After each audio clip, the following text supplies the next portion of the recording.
Hey guys, I'm Lee from Lee Likes Music, the place to share, explore, and learn about rock music from Bandcamp. And in today's video, we're going to take a look at Styx's classic album from 1977, which is called The Grand Illusion. So that's coming up.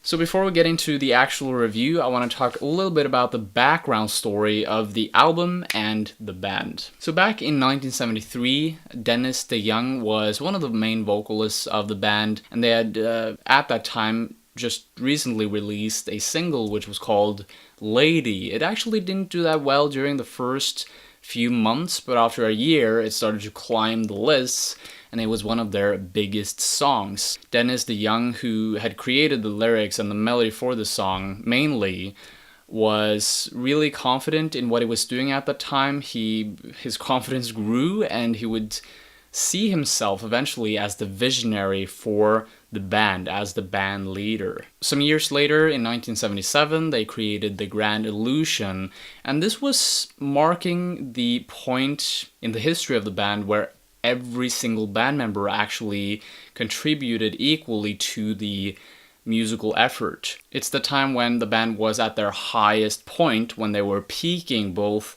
in terms of the pleasure that they felt in terms of creating their music, and also externally when it came to success, because this was one of their first real big albums out there. And of course later on they would release 4 more albums that would sell to platinum levels, but that is another story. After the release of The Grand Illusion, the band members actually had different ideas of what they wanted to do with their music. Dennis DeYoung wanted to create some larger-than-life, more theatrical and drama-infused rock music, while Tommy Shaw wanted to do something that was a little bit more classical rock oriented. Eventually in 1983, Dennis DeYoung was fired, then he came back into the band like 8 weeks later, and then Tommy Shaw quit the band, and there were problems with drugs, and just everything started ebbing out. So now that we've scoped a little bit into the background story of the band, let's get into the Grand Illusion review. So this album was released on the 7th of July in 1977. Just a few days ago, it was actually the 40th anniversary of the album, and that was so odd to me. It was such a nice, perfect timing because I'd just recently released my review of The Mission, the Styx's newest album. The Grand Illusion is one of a series of concept albums that the Styx released, and this one specifically focuses on questioning the reality that we're living in. It's not focusing directly at that, but it is vaguely touching on that subject in several songs. The lyricism on this album actually carries quite a unique tone. It has this serious tone, while at the same time it is tongue-in-cheek. I'm going to expand on that a little bit later. The melodies, the soundscapes on this album, they go from being very epic and dramatic to being driving and roaring at times. And again, the concept of the album, although it touches on several topics and themes like quasi-medieval stories, contemporary American lifestyle, the personal life experiences of the band members, although it touches on several topics like these, it also goes in within the central theme of, none of what we're experiencing here is real.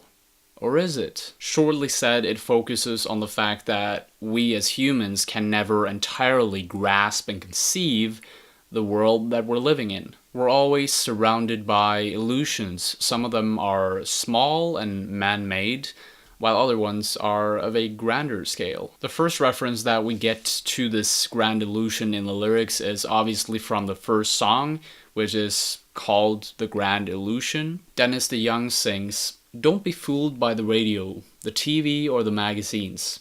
They show you photographs of how your life should be, but they're just someone else's fantasy." In Miss America, James Young sings, "You were the apple of the public's eye as you cut the ribbon at the local mall. A mirage for both you and us.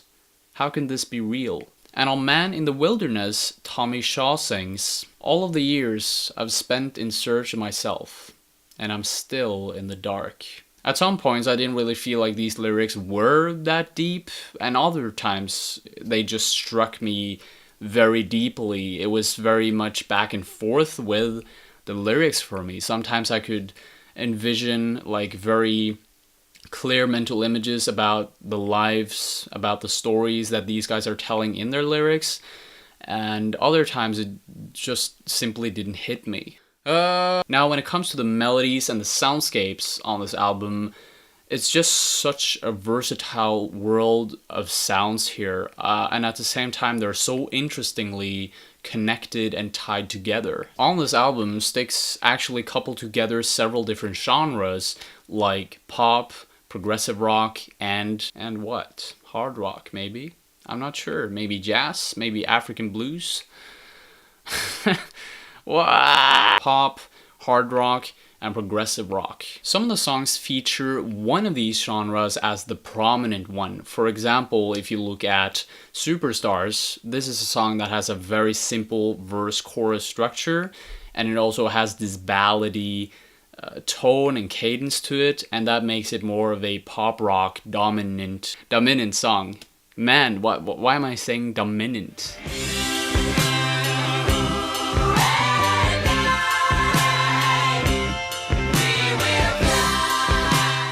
On Castle Walls, you have these extensive instrumental parts, and it also has this nature that always transforms and evolves, and it kind of lends itself more over to the progressive rock style.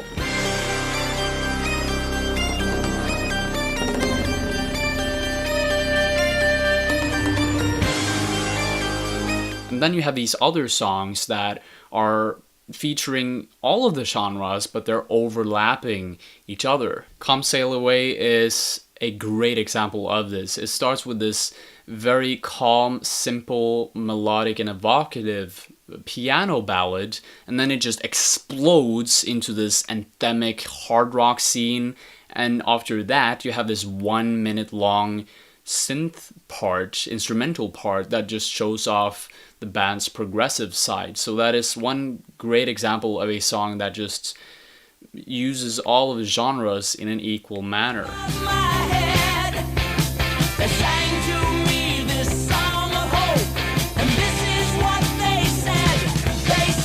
Come sail away, come sail away. I just love the chorus. It just hits you so freaking hard every single time I listen to it. And for some reason, every time I listen to it, I end up wanting to listen to Queen, because no offense to Styx fans, but I actually think that Queen has a lot more anthemic and powerful hits compared to Styx. Why am I saying this? It's just the truth, guys, okay? I love some of Queen's tracks even better than Styx, but Styx are good. They're really good. This album is amazing. It's a masterpiece. Alright? There are two moments on this album that really just puts me into this very vivid imaginary world, and the first moment is in the start of the album. In the start of the initial track, the lyrics and the sounds all picture this carnival or circus show that is about to begin, and it just makes fun of stardom. It makes fun of conventional life, where people want to become a star or a person that is looked up to. Conventional life is a joke. All of this is fantasy, and we're just living in a really weird and creepy and happy and confusing world. The second moment on the album that stood out to me, that really made me imagine things, was near the end of Superstars. Dennis DeYoung is jokingly saying, "Welcome, you're all welcome, we want your dreams, the offer is simple, we want your dreams, you get momentary immortality." He says something like that. Again, they're making fun of this superstitious nature of stardom, of being famous. For some reason, these moments really captivated my mind. I don't know why, but I just started imagining the scene as if it was a movie or something. And I think that is something that can happen to a lot of people when they listen to this album, because it's very imaginary, it's very visual in a way. Now, at the end of this video, I just want to sum it up by telling you what this album did for me personally. So I just want to be completely honest about what happened when I listened to this album. I thought it was really great to begin with. I started liking it more and more as time went by. And one thing that I want to mention is that I had a hard time writing the review for this. There were several times where I just had mind fog when I started writing because I just didn't know how to tackle this album. I mean, to me, it was good. It was something unique. There was something special about this album. But for some reason, I didn't know how to interpret it and put what I felt and what I experienced into words. So what I did was I listened to this album, but I also started to dive deeper into some of the previous classic prog rock albums that I listened to before, just to kind of refresh my memory of what I thought of those ones. Albums like Close to the Edge, Fragile, Court of the Crimson King, Animals, and again, what I think this album did for me was it just refreshed my memory of what I think is so unique about prog rock. I needed some time listening to this album. I actually think that you need to take it for quite a few spins before you get into it and understand it properly. It's a very dramatic album that it's not as complex and complicated as, for example, Yes. It is more related to that. It is more of a throwback to Proto prog in my eyes. It's more similar to, say, for example, King Crimson. Early albums of King Crimson, that is. So yeah, as a conclusion, I want to say that this is a very dramatic album. It has some very dramatic changes from one genre to another. There are some interesting topics that are really rewarding to look into and to think about. I also think that they create some great imaginary worlds here, a great illusion. And yeah, I'm gonna give this album an 8 out of 10. And that's it for today, guys. Thank you so much for watching, guys. If you'd like to share, explore, and learn more about rock music from Bandcamp, then I highly suggest you click the red subscribe button below. Also, make sure you hit that bell icon beside the subscribe button, because in that way you'll always get notified when I upload new videos to this beautiful place right here. Stay tuned. Hope to see you later. Bye.